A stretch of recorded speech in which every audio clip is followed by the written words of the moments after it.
Hello, good morning, everyone. Welcome to Business Paper Review with me, Kalu Aja.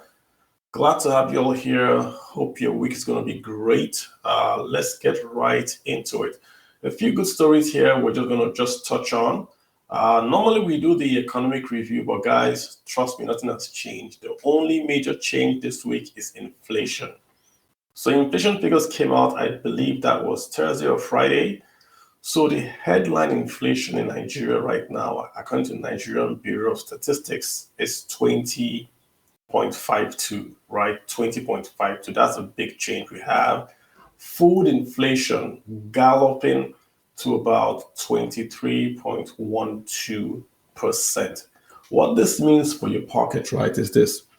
Any investment you're making in Nigeria, you have to, first of all, hit 20%, or just as 21%, just to maintain the value that you used to get into the investment. Before you talk about return, you have to make 21%. So if you look across in the Nigerian investment picture, there is no return in Nigeria today that is we say regulated and formalized that's going to give you 21% return in 12 months. There's none. There's no fixed income. There's no property. Even holding dollar just retains your value, doesn't give you a return. I'm talking about regulated investments, not come and invest here, bring two people and I give you 10% a month. No, regulated. So this is going to be a big disincentive to investing. If you're a pensioner, you're in big trouble. And like I said, the way you want to avoid inflation in Nigeria is not to hold Naira. So that means if you earn Naira, you want to buy things that you're going to buy all over and all again. If you pay rent, try to pay rent in advance, lock in that difference. You don't get money back, but you avoid holding Naira. So if you don't hold Naira, inflation really doesn't work on you, right? Try to get assets because assets rise in value. Literally, guys, if you go buy rice in the market and you store that rice in your house and you sell that bag of rice, it's better than putting money in the bank because the way inflation is going, if you go back a year ago, this is 20.52 year on year. So that means last year, the price of that rice minimum was less 20%. That's crazy. If you do a straight line, it might be 100%. So that's the key thing that changed throughout last week. Although we did see some good news, right? We have the punch, the headlines saying Nigeria, Morocco begin 5,600 kilometer gas pipeline project. So some background, right? So Nigeria has a lot of gas. If you look at the north of Africa, you've got Morocco, you've got Algeria. Algeria has a lot of gas as well. Morocco is pushing to get a pipeline from Nigeria all the way around the West African coast, and it hits Portugal, right? Algeria is also looking for that pipeline that would go from Nigeria all the way to Algiers, then it will hit Europe.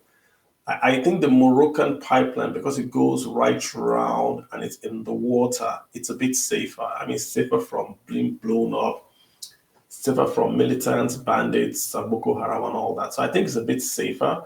And also the way they want to run it is that any country on the West African coast can sell gas to the pipeline. Then the pipeline delivers gas to Europe, and then you get paid on a pro rata basis. So Nigeria is a massive gas exporter. So this is a very, very, very key project. And they are calling it an agreement. It's just an MOU. It doesn't mean anything. It's just an MOU to say they want to build it. I think now with what's happening in Russia, this project might be important to the EU now to see if they can build this pipeline and get gas out of Nigeria to Europe. So fingers crossed, if they can do this, this will really change Nigeria. I personally would have thought Nigeria would do this alone, borrow money and build this. Which is kind of project you borrow money for. Borrow $100 billion and build this. Then you collect your payments in Naira from West Africa and from anybody else. So, I mean, you've locked in your inflation right there. So whatever you print, those countries have to buy because they have to buy gas from Nigeria. I mean, you sort yourself out, I thought we would go alone, but it looks like they're going to build a pipeline. I know a company is doing the feasibility. If they give a go ahead, Nigeria will then build a pipeline from Nigeria to connect to this pipeline, which then takes the gas to Europe. So good one there. We're thinking the right direction. I like it. Let's just hope it works, right? Got this other headline here. This is not a good one. It's from the Punch as well. It says ICPC, that's the Independent Corrupt Practices Commission, uncovers 400 billion fraud in 2021 and 2022 budgets. Guys, I hear what you're saying. You're saying, what's the news here? There's no news. I agree with you. I mean, it's just that it keeps on happening. It's not just, this is not like some complicated fraud. This is just duplication. If you pick Nigerian budgets, right? Pick any year, just pick any year. You're going to find kitchen utensils. You're going to find security equipment. You're going to find library, periodicals. There are some things that just repeat themselves year in, year out. Year in, year out. The president's going to eat. The president's going to buy a new medical center. They're going to buy new security gadgets year in, year out. It just tells you that we just dust up the budget, change the figures, and submit as a budget. There's no zero budgeting. There's no envelope budgeting. It's not need-based. It's just to fulfill righteousness, just to get money out.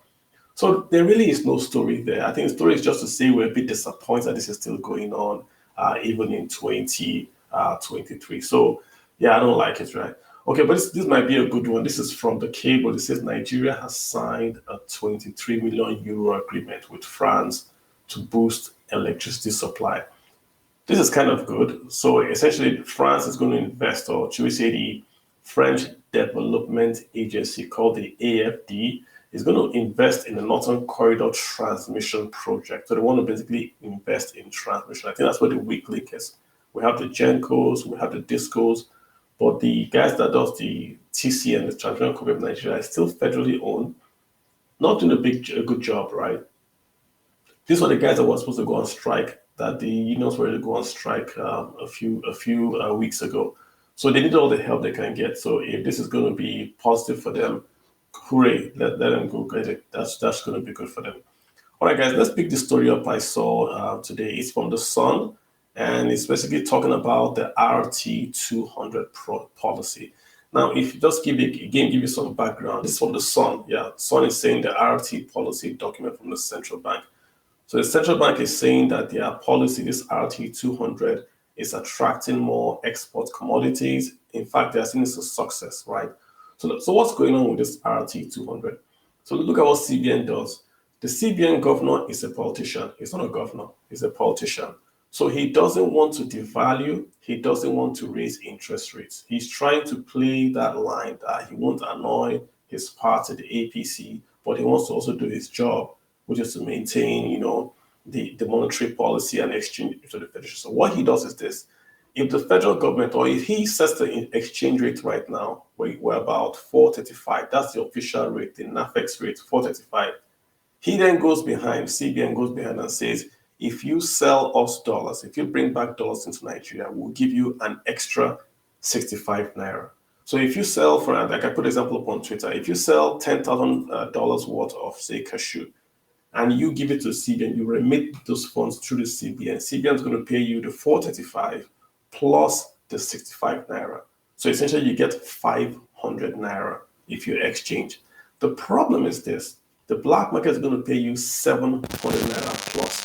So nobody, unless the people that cannot run away from the CBN, is going to remit money to the central bank. That's why the central bank has no money. They only have 38 billion, but you hear exports going out every day because you export and you don't remit because it doesn't make any sense.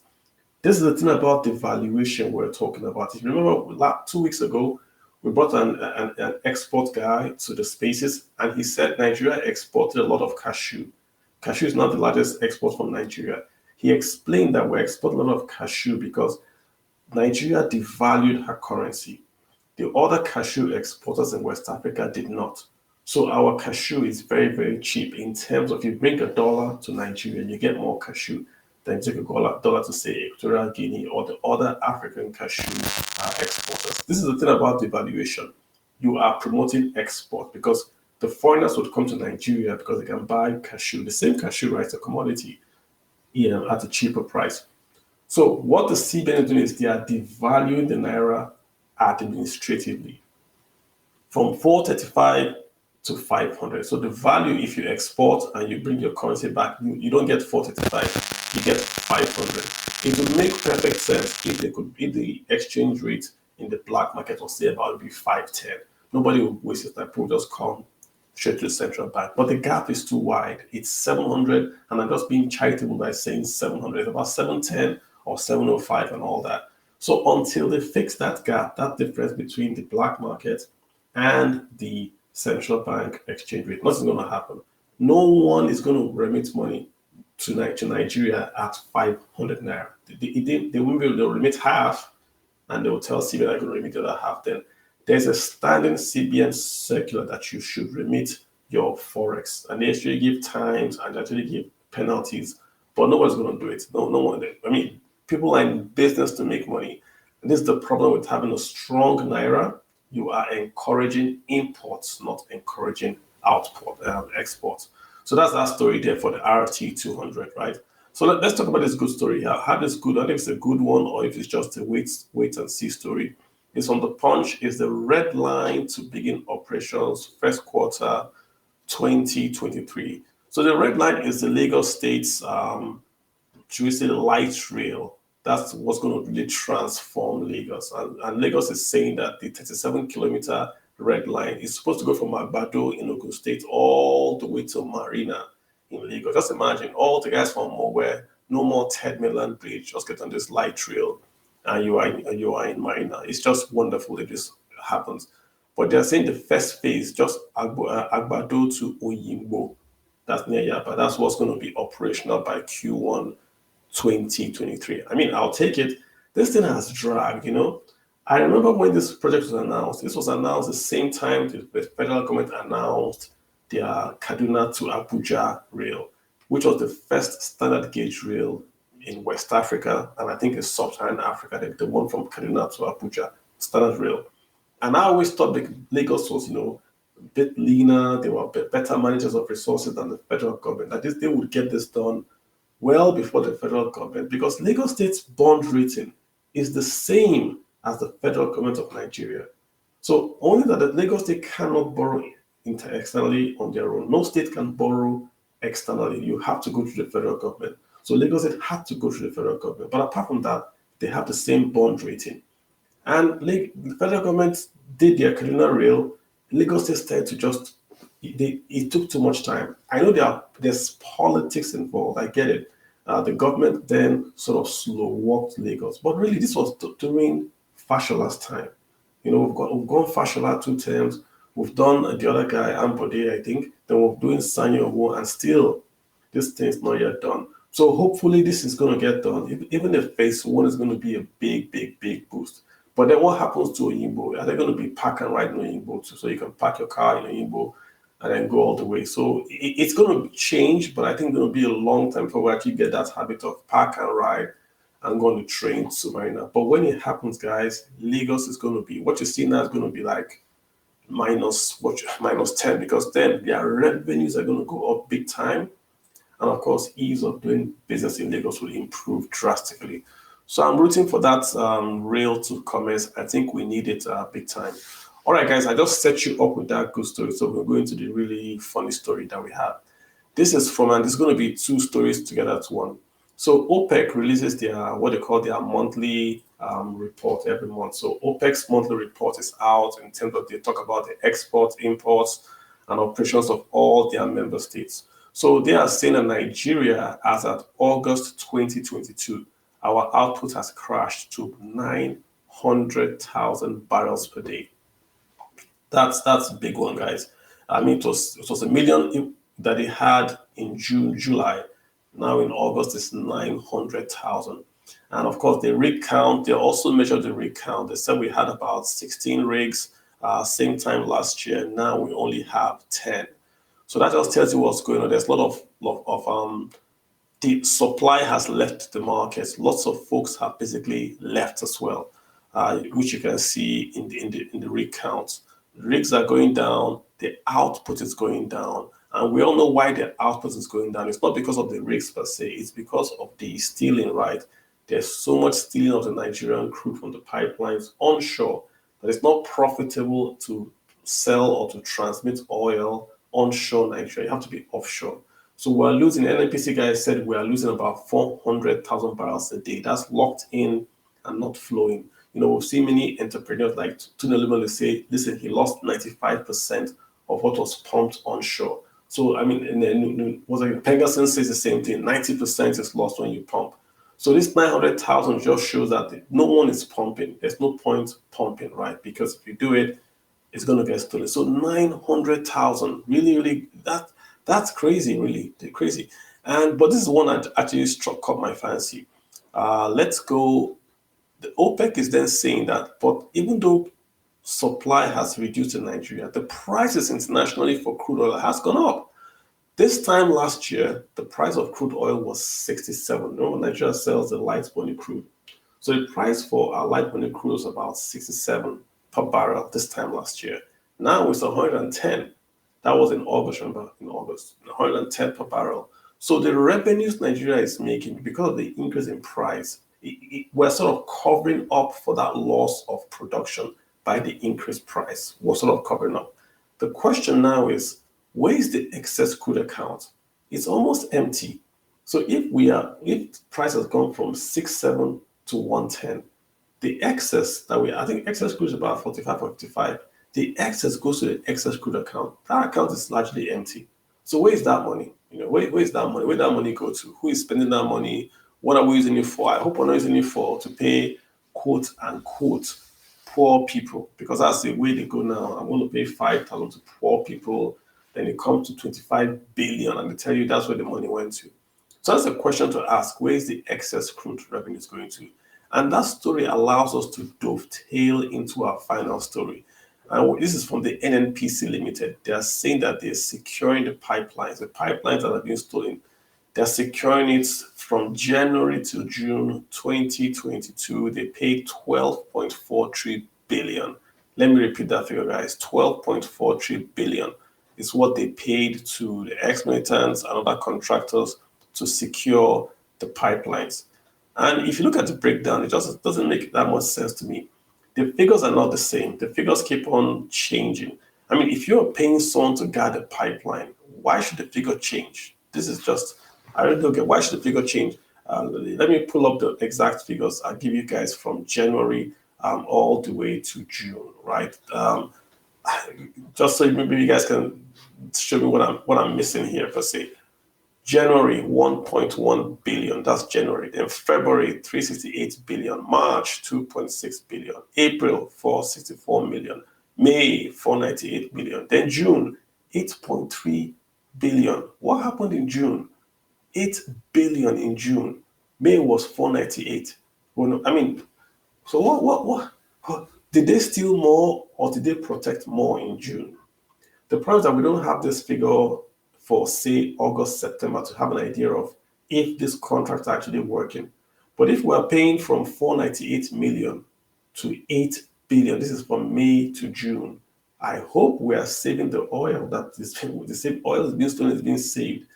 So this whole thing, the only way you would know if these militants are working is if output from Nigeria goes up. OPEC has said us at August we're at 900,000 barrels a day. Let's come back to this conversation, say in October 2022, and take a peek at what the output would be. That's the only time you can tell if it's actually a contract or just a bribe. This could just be a bribe someone is taking. Maybe the militants are getting maybe 10% or 20% of this. But why are you paying them 8 billion in June? But OPEC is saying that in August, your production dropped to 900,000 a day. So the payments to them increased and our production dropped. Doesn't make any sense to me, guys, but hey, I'm just a guy on Twitter. All right, guys, we are at the end of our short review of the business papers. I don't see anyone indicating a question, so we're going to shut it down, guys. Wish you guys the very, very best in your week. Go out there, make that killing, make that money. See you guys. Take care.